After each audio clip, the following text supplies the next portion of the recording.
Good morning, আমি Saugata. Welcome to RCC. আজ আমার বেসিক ইংলিশ গ্রামারের চতুর্থ ক্লাস।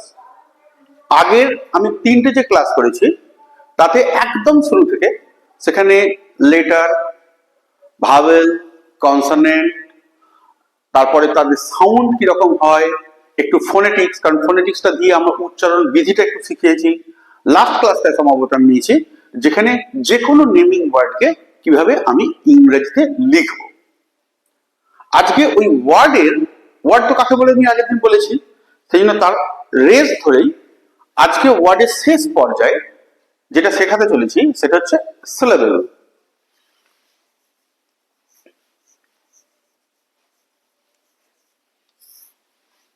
এটা হচ্ছে কি, একটা ওয়ার্ডকে আমরা কতখানি এক্সপ্রেস, মুখের জিভ আর ঠোঁট, এই জিভ আর ঠোঁট মিলে কতটা একসঙ্গে উচ্চারণ করতে পারছি, সেইগুলোকে যদি একটা ব্লক ধরি, একটা অংশ ধরি, সেই এক একটা পোর্শন হচ্ছে এক একটা সিলেবেল।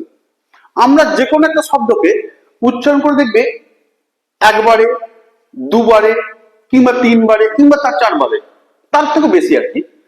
এই প্রত্যেকটা ওই যে অংশগুলোকে এক একটা সিলেবেল বলছি। যেমন আমি একটু উদাহরণ দিচ্ছি, দেখো, cat, dog,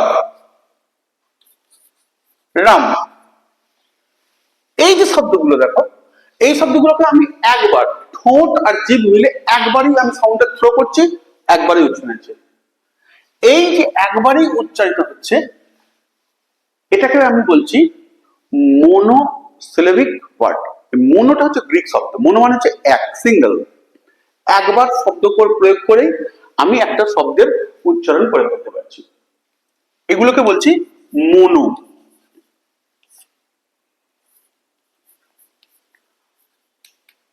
মোনোসিলেবিক। কেমন? এইবার আমি যে শব্দগুলোর উচ্চারণ করব সেগুলো কিন্তু জিভ আর ঠোঁটকে কাজে লাগিয়ে একবারে আমি উচ্চারণ করতে পারবো না, সেগুলোকে দুটো পার্টে ভাগ করে আমি উচ্চারণটা করব। যেহেতু দুবার ভাবে, দ্বিতীয়বার একবার অর্ধেক, বাকিটা অর্ধেক, এই দুবার আমি ভেঙে ভেঙে উচ্চারণ করতে পারছি, একবার তো করতে পারবো না, সেই জন্য এগুলোকে বলছি ডাইস্লেবিক। ডাইস্লেবিক, দুবার করে যেহেতু হচ্ছে। যেমন দেখো, আমি একটা লিখছি টুডে, টুডে। আমি এটা কিন্তু একসঙ্গে লেখা থাকে, আমি ভেঙে লিখলাম ফাঁক দিয়ে। কেন না, আমি এই পর্যন্ত একটা উচ্চারণ করি, এই পর্যন্ত একটা উচ্চারণ করি। ও ম্যান, এখান থেকে এইটা একটা উচ্চারণ, এখান থেকে একটা উচ্চারণ। এই যে দুবার করে একটাই শব্দকে আমি কখনোই একবার উচ্চারণ করতে পারছি না, এই জন্য এইগুলোকে বলা হয় ডাইসিলেবিক।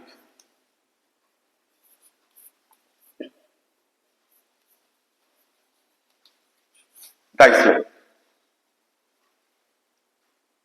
এবার মনে করো আমি কিছু শব্দ আছে যেগুলোকে দুবার নয়, তিনবার ভাঙছি, তিনবার ভেঙে ভেঙে আমি উচ্চারণটা করতে পারছি, একবারে আমি করতে পারছি না।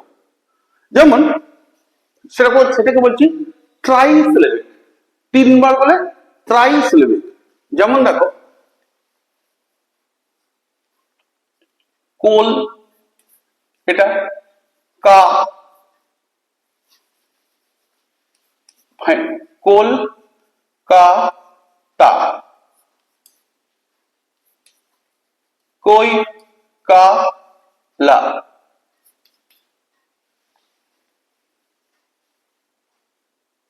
বুঝা যাচ্ছে? এই যে শব্দগুলো আমি আমি যে যে পোর্শনে থামছি, পজ গুলো দিচ্ছি, জীবের আদান প্রদান ঘটছে, এক একটা উচ্চারণের জন্য এক একবার জীব সরাসরি আমার সরছে, ঠোঁট সরছে, সেগুলোকে এক একটা পোর্শনে ভাগ করেছি। কোল কা তা, কই কা লা, কা লা, কই কা লা, কোল কা তা। বুঝা যাচ্ছে? আরো উদাহরণ হচ্ছে, যেমন দেখো, বিউটিফুল, বিউটি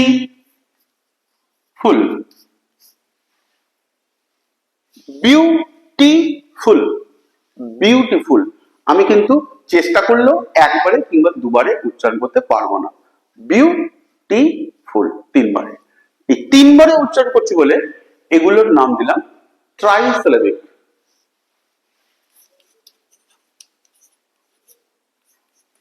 ট্রাইসিলেবিক। এছাড়া এবার তিনের বেশি যখন হয়ে যাবে তখন সেটাকে আর ফোর নিয়ে আসছে না, এবার সেটাকে বহুতে নিয়ে যাচ্ছে। যেমন আমাদের 1 বছর 2 বছর বহু বচন আছে না, এখানে 1 2 3 পর্যন্ত এলো। এবার তিনের বেশি যেটা হচ্ছে সেটাকে আমি বলে দিচ্ছি পলি। মোনো মানে তো সিঙ্গেল, সেটা হচ্ছে পলিসিলেবিক। পলিসিলেবিক মানে হচ্ছে তিনের বেশি, সেইটাকে আমি কেটে কেটে উচ্চারণ করতে পারছি। উদাহরণ নাও,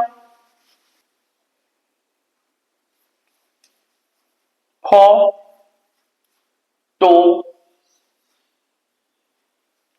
গ্রাফি, ফটোগ্রাফি।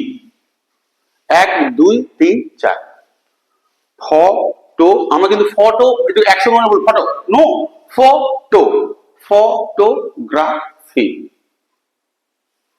একবার দুবার তিনবার চারবার, যে তিনের বেশি হয়ে গেল আমি সেই জন্য এটাকে বলেছি পলিসিলেবিক ওয়ার্ড। আমি তাহলে একটা কথা বলুন, জেনে রাখবে কত দূর পর্যন্ত জিভটাকে একবারে নাড়িয়ে আমি জিভ আর ঠোঁটের সাহায্যে একবারে যতটা উচ্চারণ করতে পারবো সেইটা হচ্ছে এক একটা সিলেবেল। ফটোগ্রাফি। আবার দেখো, ইকোনমি, ইকোনমি, ইকো বলি না, ইকোনমি, ইকোনমি। এইগুলো সেখানে নাম দিলাম পলিসিলেবিক।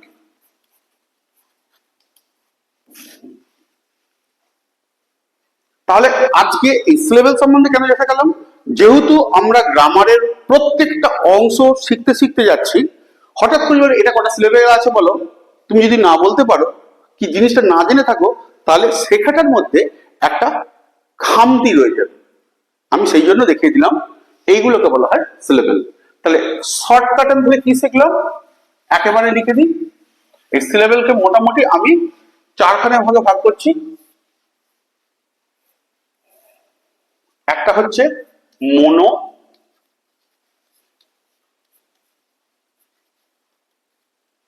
তারপরটা বলেছি ডাইসিলেবিক,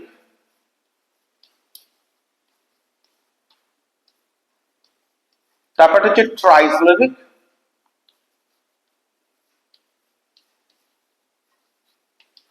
আর তারপরটা হচ্ছে পলিসিলেবিক।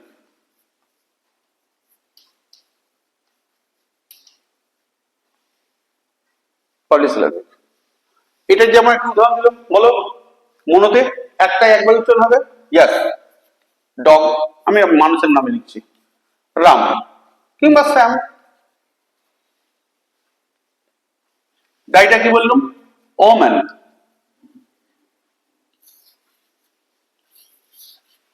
এটা কি বললাম, কলকাতা। এটা কি বললাম, ইকোনমি,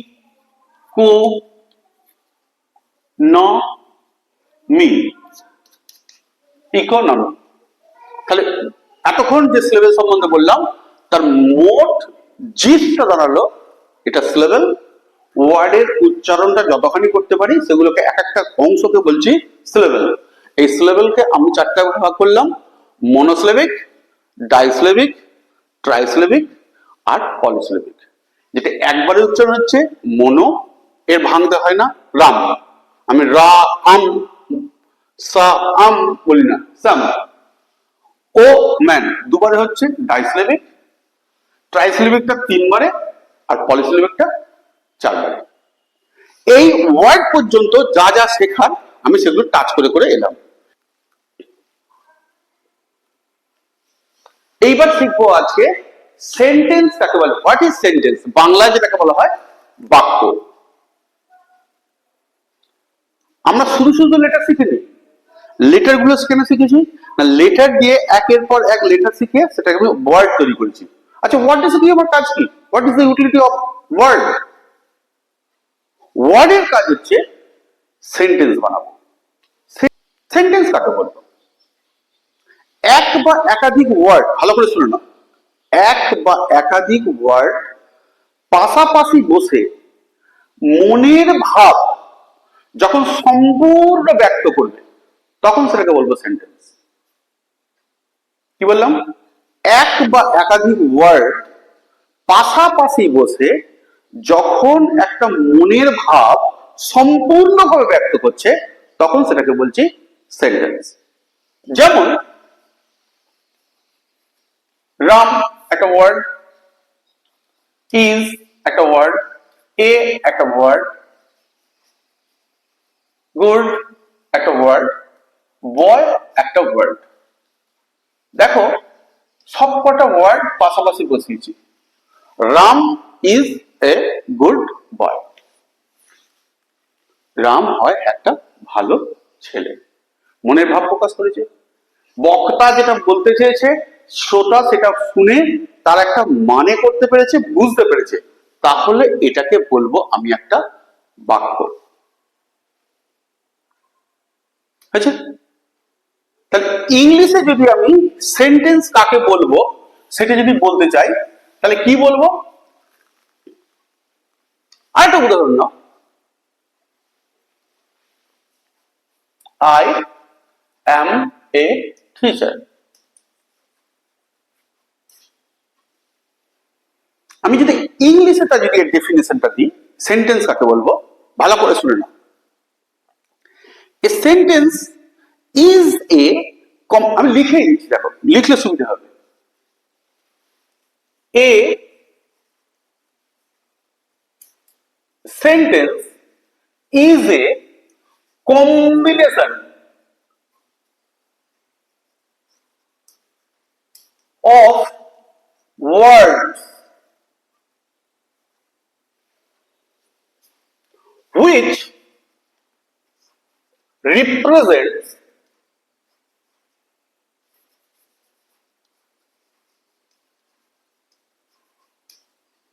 a complete, ভালো করে তো এই যে খেয়াল রাখবে,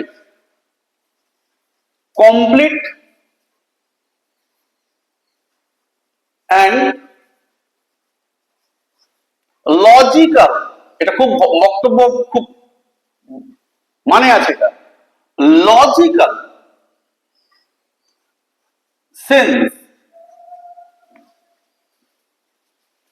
অ্যাবাউট সামথিং or someone.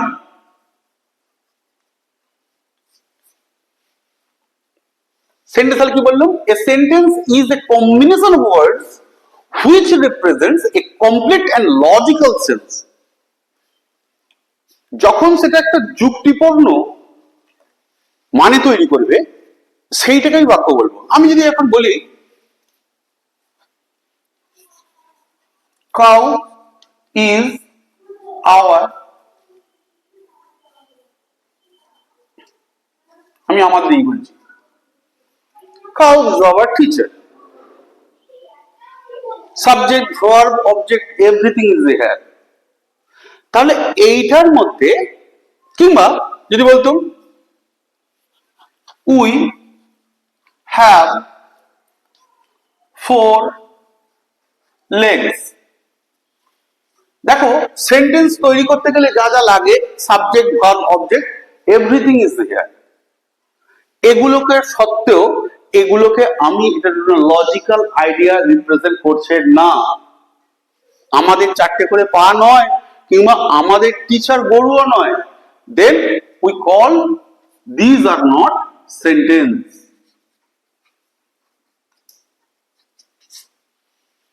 এটাকে সেন্টেন্স বলবো না। সেন্টেন্সে সবসময় একটা লজিক্যাল আইডিয়া কমপ্লিটলি রিপ্রেজেন্ট করবে, তখন আমি সেটাকে বলবো সেন্টেন্স।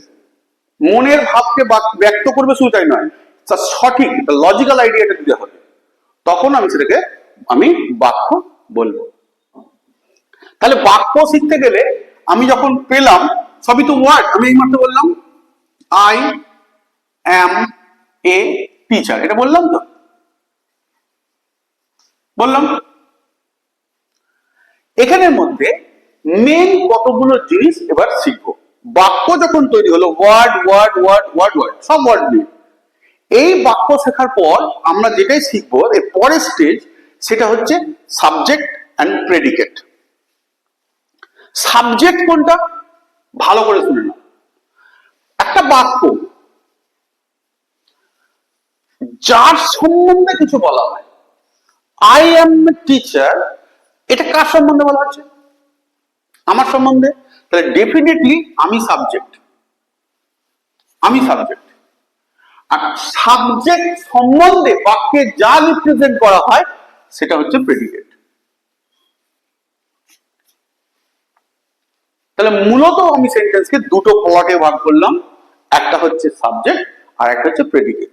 তাহলে এখানে আমি যখনই একটা সেন্টেন্স পাবো তখনই সেন্টেন্সকে আমি ডেফিনেটলি দুটো পার্টে মূলত ভাগ করতে পারবো, একটা সাবজেক্টের দিক, একটা প্রেডিকেটের দিক। উদ্দেশ্য, বাংলা যেটাকে বলা হয় উদ্দেশ্য আর বিধেয়। বাক্যটা যার সম্বন্ধে কিছু বলা হবে তিনি বা সে হচ্ছে সাবজেক্ট, আর সাবজেক্ট সম্বন্ধে বাক্যের বাকি অংশটা যেটা লেখা থাকবে বা ব্যক্ত করা হবে সেটা হচ্ছে প্রেডিকেট। সাবজেক্ট প্রেডিকেটের কনসেপ্ট তোমাদের ফোরে খুব ভালোই আছে। তোমরা তো, আমি যে বলবো একটু নিজে নিজে করবে, আরো তাদের বাচ্চাদের শেখাবে। সাবজেক্ট প্রেডিকেট, এবং তুমি একটা লিখলে এরকম, I eat rice, I eat rice, কার সম্বন্ধে বলা হচ্ছে? আমার সম্বন্ধে। তাহলে এটা আমি সাবজেক্ট, বাকিটা প্রেডিকেট। এগুলো নিজে নিজে একটু ক্যালকুলেট করবে, নিজে নিজে যতক্ষণ অভ্যাস করবে তখন নিজেকে। বাচ্চাদের পড়াও, তুমি যদি ফোরে পড়ে থাকো তুমি তোমার ভাইদের শেখাও, 3, 2, 1। এগুলো যত বেশি কালচার করবে তত বেশি তোমার ব্রেনে ইনপুট হবে, কেমন? সাবজেক্ট প্রেডিকেটের কনসেপ্টের পর আমি এবার আসবো যেটা, সেটা হচ্ছে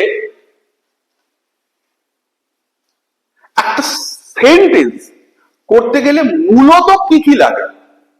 মূলত একটা বাক্য তৈরি করতে গেলে যেমন কর্তা, ক্রিয়া, কর্ম, এসব তো লাগে। আমরা কিন্তু ওগুলো শিখিনি মাতৃভাষা বলে, ওগুলো বাক্য আপনা আপনি শিখে জন্ম থেকে। কিন্তু এখন সেন্টেন্স শিখতে গেলে কতগুলো জিনিস শিখতেই হবে। সেটা হচ্ছে তিনটে প্লট আগে জেনে নাও। একটা হচ্ছে সাবজেক্ট, একটা হচ্ছে ভার্ব, একটা হচ্ছে অবজেক্ট। ভার্ব ছাড়া বাক্য হবে না। ভার্ব মানে ক্রিয়া। একটা বাক্য তৈরি করতে গেলে তিনটে প্লটের মধ্যে দরকার। খুব এসেন্সিয়াল প্লট হচ্ছে এইটা, verb. Without verb we can't make sentence, মনে রাখবে। এইবার এই যে আমি স্ট্রাকচারটা লিখলাম, বাংলাটাও এটা ফলো করে, বাংলা একটা উল্টো ভাবে করে। বাংলায় করে কর্তার জায়গায় কর্তা লিখলো, তারপরে ওরা লেখে কি বলতো কর্ম, তারপর লেখে ক্রিয়া।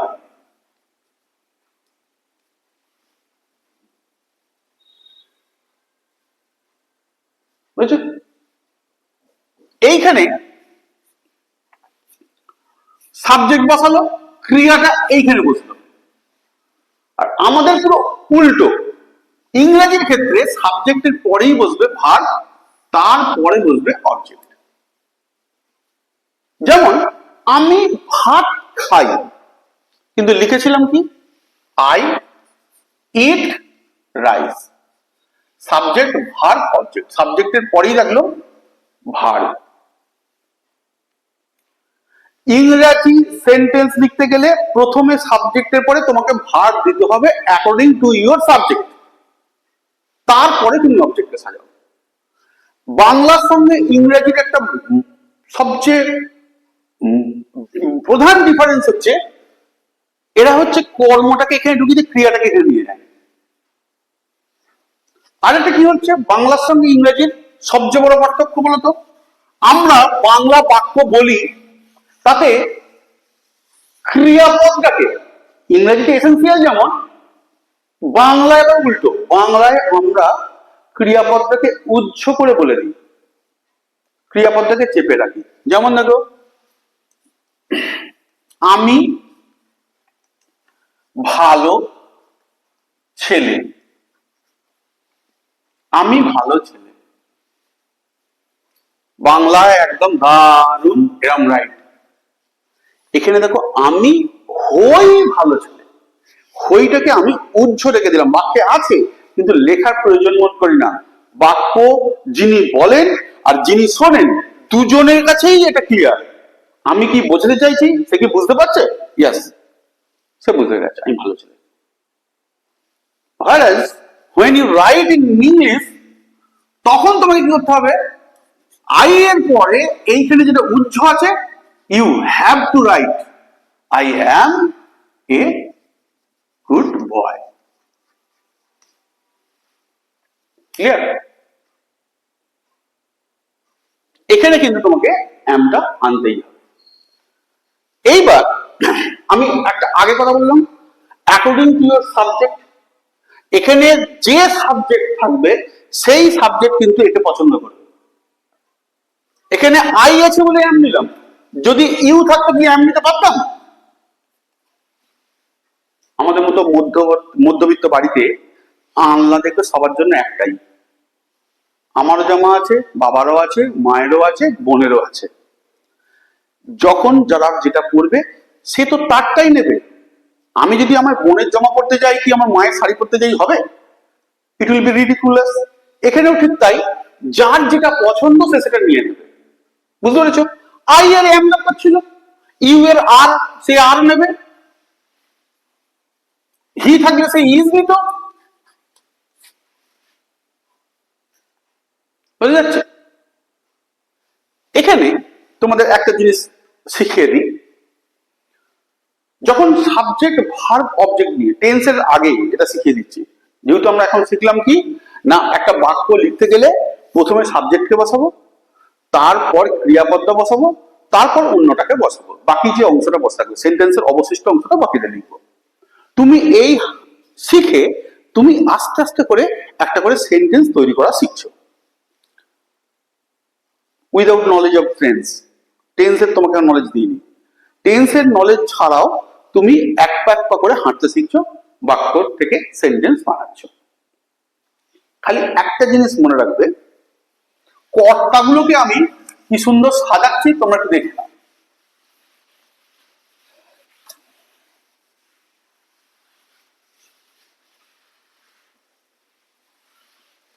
এই যে সাবজেক্টটা বলছিলাম না,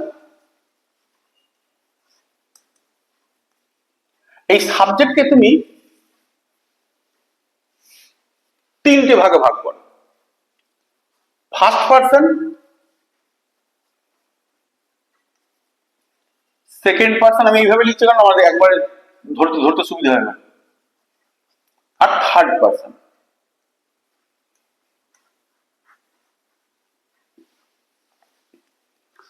ফার্স্ট পারসন, সেকেন্ড পারসন এবং থার্ড পারসন অতি সহজে চিনবে কি করে?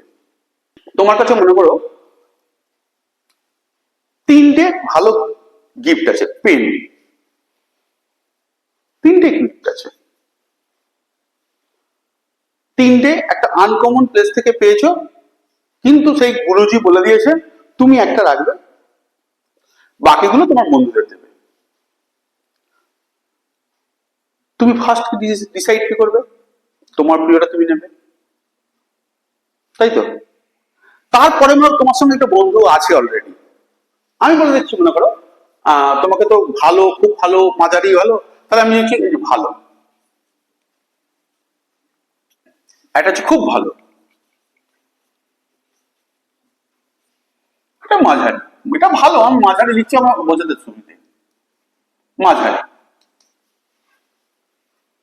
তাহলে খুব ভালো যেটা সেটা আমার কাছে রাখছি, আমার সঙ্গে যে বন্ধুটা আছে তাই কোনটা দেবো, এটা না এটা, ডেফিনেটলি এটা। আর মাঝারিটা তাকে দিলাম, খারাপ আর বলছি না, যেহেতু গিফট, গিফট সবসময় ভালো। মাঝারিটা তাকে দিলাম, কাকে দিলাম? যে আমার বন্ধু কিন্তু এখন আমার কাছে নেই, অ্যাট প্রেজেন্ট আমরা দুজন আছি।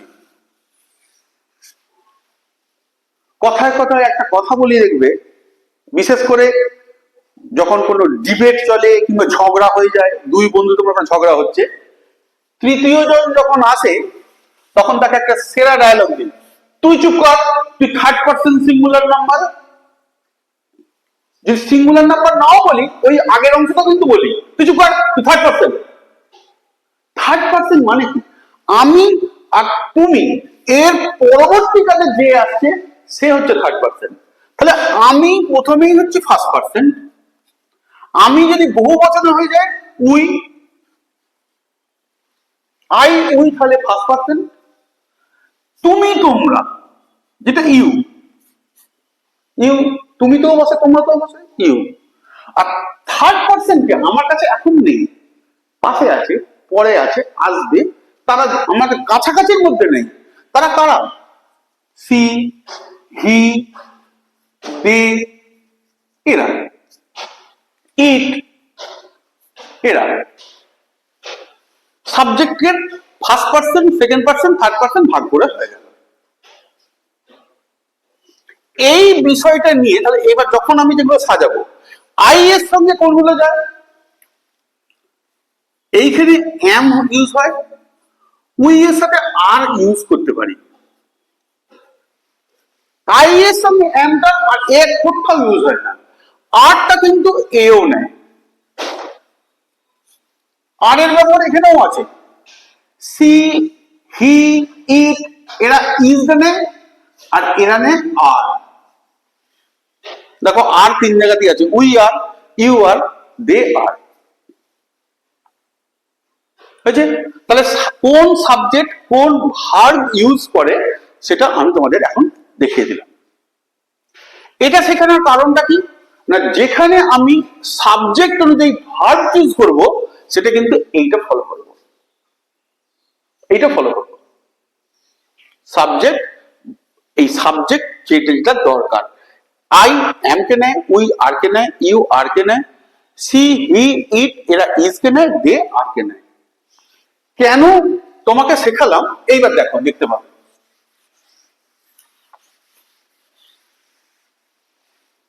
আমি বললাম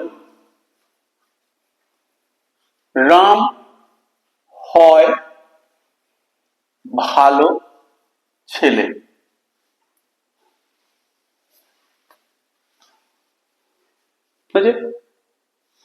আমি নয়, তুমিও নয়, কে?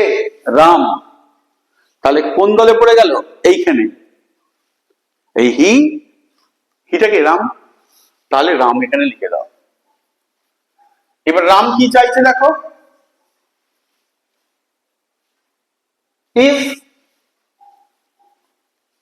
ভালো ছেলে। এইখানে আমাদের একটা এ আনতে হয়,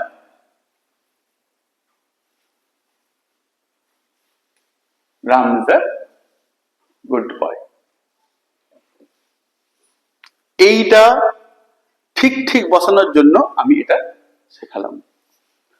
আর একটা পার্ট খুব ভাইটাল, টেন্সের সময় তো ওটা শিখতেই হবে, কিন্তু এখন যেহেতু গুটি গুটি পায়ে হাঁটছো, এইটুকুটা খালি জেনে রেখে দাও। যখন এই যে পোর্শন এ, এ কিংবা এই বি ভার্ব ছাড়া মেন ভার্বে দিয়ে কাজ হবে, যেমন আমি বললাম এইখানটায় আমি মনে করে বললাম রাম বল খেলে, রাম বল খেলে। মন দিয়ে শোনো, যখন রাম না হয়ে এই আমি হতাম, আমরা হতাম, তুমি হতে, তাহলে খেলাটাকে খেলার জায়গাতেই রাখতাম। কিন্তু যখনই এই পোর্শনটাই চলে আসবে, এইরকম কোন সাবজেক্ট যেখানে থার্ড পার্সন সিঙ্গুলার নাম্বার, তখন থার্ড পার্সেন্টের, এখানে থার্ড পার্সন ছিল তো, এই থার্ড পার্সনের সিঙ্গুলার নাম্বার হবে, প্লুরাল নয়।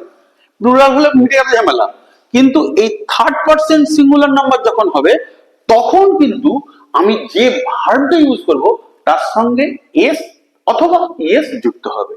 রাম হচ্ছে আমি নয়, তুমি নয়, এখানে তার মানে হবে। তাহলে রামের সঙ্গে খেলা, খেলাটা হচ্ছে প্লে, ঠিক আছে? কিন্তু যেহেতু আমি বললাম এই পোর্শনটা থেকে কোনো সাবজেক্ট আসবে, এখানেই ভার্বটা ইউজ করার জন্য একটা প্লেজ ইউজ করবে। রাম প্লেস। এইবার মনে করো বলটা এখানে লিখে দাও, বল মতো পড়ে আসে। কিন্তু দেখো মনে করো আমি এখানে লিখলাম তুমি বল খেলো, তুমি বল খেলো, তুমি বল খেলো। তুমি তো আর এখানে নয়, তুমি কোথায়, এখানে ছিল, তাহলে ইউ। তারপর খেলা, খেলা ইংরেজি কি, প্লে। দেখো সরাসরি প্লেই বসে গেল কিন্তু। তারপর বল। যদি এখানে লিখতাম আমরা,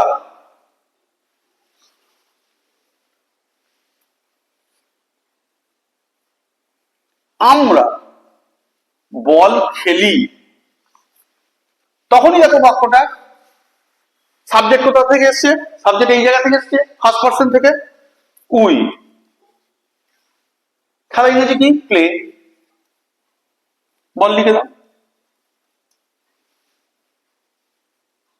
টেন্স না জেনেও আমি যে স্ট্রাকচারটা শিখিয়েছিলাম, বুঝে বললাম সাবজেক্ট ভার্ব অবজেক্ট, সেইটুকু জ্ঞান নিয়ে আমি আস্তে আস্তে ইংরাজির একটু একটু করে লেখা শুরু করে দিলাম। যেহেতু বাক্য কাকে বলে শিখলাম, বাক্য তৈরি করা, একটু করে সেন্টেন্স তৈরি করা তোমাকে শিখিয়ে দিলাম। এইটুকু নলেজ নিয়ে তোমরা আস্তে আস্তে এগোতে থাকো। বাড়িতে কি করবে, বাড়িতে ছোট ছোট বাক্য লিখবে, যেখানে সাবজেক্ট ভার্ব অবজেক্ট থাকবে, আর তারপর একটু একটু করে লিখবে, ওটাকে ট্রান্সলেট করবে। কাকে রাখবে, প্রথমে সাবজেক্টকে রাখবে, অ্যাকর্ডিং টু ইউর সাবজেক্ট সেই অনুযায়ী ভার্ব বসাবে, আর তারপরে বাকি অংশটাকে লিখে দেবে। শুধুমাত্র খেয়াল রাখবে কি, সাবজেক্ট যদি তুমি থার্ড পার্সন সিঙ্গুলার নাম্বার লিখে ফেলো, তাহলে ভার্বের সঙ্গে এস কিংবা ইএস, অর অবলিক নয়, কোথাও কোথাও এস লাগে, কোথাও কোথাও ইএস লাগে, সেটাও পরে শিখিয়ে দেবো। এখন তুমি মনে করো বোঝো না, তুমি এস বা ইএস লিখে দাও, তোমাদের বড়দের দেখাবে, তারা বলে দেবে। আর যদি না বলে দেয়, আমি তো পরের ক্লাসে আছি, সেখানে আমি দেখিয়ে দেবো কখন এস বসে কখন ইএস বসে, কোনো অসুবিধা হবে না। আপাতত এইটুকু নলেজ নিয়ে তোমরা এগোবার চেষ্টা করো। পরের দিনের ক্লাসে আমি কি করবো, সেন্টেন্স যখন শিখে গেলাম, আজকে এইটুকুই শেখাবো, আর বেশি শেখাবো না। কি শিখেছি আজকে প্রথমে, না সিলেবেল কাকে বলে, জিনিসটা কি, একটা ওয়ার্ড যখন আমি উচ্চারণ করছি, যতদূর পর্যন্ত উচ্চারণ করতে পারছি ততদূর এক একটাকে বলছি সিলেবেল। কটা ভাগ, চারটে ভাগ। কি কি, মনোসিলেবিক, ডাইসিলেবিক, ট্রাইসিলেবিক আর পলিসিলেবিক, সেটা বলেছি। তারপর সেন্টেন্স কাকে বলে বলেছি, সেন্টেন্সের দুটো ভাগ বলেছি, সাবজেক্ট প্রেডিকেট, দুটো ভাগে ভাগ করে। সাবজেক্ট কাকে বলে, না বাক্যে যার সম্বন্ধে কিছু বলা হয় সেটা সাবজেক্ট, যেটুকু অংশ বলা হয় সাবজেক্ট সম্বন্ধে যেটুকু বলা হয় সেটা প্রেডিকেট, ওটা গেছে। তারপরে এনেছি কি, সেন্টেন্সকে তিনটে অংশ নিয়ে ব্যাখ্যা করেছি, সাবজেক্ট, ভার্ব, অবজেক্ট। তারপর কি শিখেছি, না সাবজেক্টের তিনটে ভাগ, first person, second person, third person. আমি, আমরা ফার্স্ট পার্সন, ইউ তুমি তোমরা, ইউ সেকেন্ড পার্সন, আর হি, সি, ইট, দে ওরা হচ্ছে থার্ড পার্সন। বাক্য যখন আমি লিখবো, সেটা থেকে যখন ট্রান্সলেট করব, তখন খেয়াল রাখবো কি, আগে সাবজেক্টটা লিখবো, যদি বিভাগ থাকে কোথায় কোন বিভাগ হয় সেটা শিখিয়ে দিয়েছি। আর যদি সরাসরি ভার্বটা বসিত হয়, তাহলে খালি একটা জিনিসই মনে রাখবো, থার্ড পার্সন সিঙ্গুলার নাম্বার যখন লিখবো, ভার্বার সঙ্গে এস বা ইএস যোগ করবো। আজ আমার এইটুকুই, আমি পরের ক্লাসে শেখাবো সেন্টেন্সের যে বিভিন্ন অংশ, পার্টস অফ স্পিচ, নাউন আর প্রোনাউন। আবার বলছি, যারা যারা এই ক্লাসে নতুন আছো তারা এটাকে সাবস্ক্রাইব করে নাও, আগের ক্লাসগুলোকে দেখে নাও। বেশি দূর এগাইনি, আজকে 4 নম্বর মানে 3টে ক্লাস আছে, সেগুলোকে ভালো করে দেখে নাও, তাহলে ইংরেজি গ্রামারটা সত্যিই আমরা বেসিক লেভেল থেকে শিখতে পারবো। আজ এইটুকুই, বাই।